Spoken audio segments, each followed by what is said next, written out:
कोपरगाव शहरातील ग्रामीण रुग्णालयाजवळ सुरू असलेल्या उपजिल्हा रुग्णालयाच्या नवीन इमारतीच्या बांधकामाची पाहणी आमदार आशुतोष काळे यांनी केली। यावेळी संबंधित अधिकारी व ठेकेदारांकडून कामाच्या प्रगतीची माहिती घेऊन त्यांनी आवश्यक सूचना दिल्या।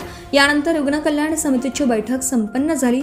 बैठकीत उपजिल्हा रुग्णालयाच्या बांधकामासाठी वाढीव खर्चामुळे अतिरिक्त निधीची आवश्यकता असल्याची बाब समोर आली। त्यासाठी राज्याच्या सार्वजनिक आरोग्य मंत्र्यांकडे निधी उपलब्ध करून देण्याबाबत प्रस्ताव सादर करण्यात आला असल्याची माहिती आमदार आशुतोष काळे यांनी दिली। प्रसार माध्यमांशी बोलताना आमदार काळे म्हणाले की अतिरिक्त निधी लवकरच मंजूर होईल आणि त्यानंतर उपजिल्हा रुग्णालयाचे उर्वरित काम वेगाने पूर्ण करून ते नागरिकांच्या सेवेत लवकरच सुरू होईल।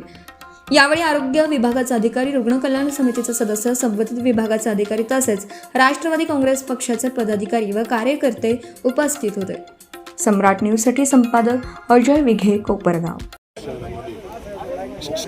उपजिल्हा रुग्णालयाची मंजुरी घेऊन आता इमारतीचं काम बऱ्याच दिवसापासून चालू आहे। ती पाहणी करण्यासाठी मी आलेलो होतो आणि रुग्ण कल्याण समितीची पण बैठक या ठिकाणी हे दोन्ही जे कामं आहेत त्यासाठी आलेले।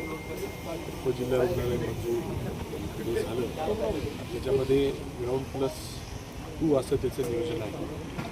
तो काही आता फाउंडेशन जे आहे त्याचा खर्च वाढल्यामुळं जरा कमी पडणार आहे। अधिकचा प्रस्ताव या ठिकाणी आपल्या राज्याचे सार्वजनिक आरोग्य मंत्री आंबेडकर साहेब यांना या ठिकाणी मागणी केलेली आहे।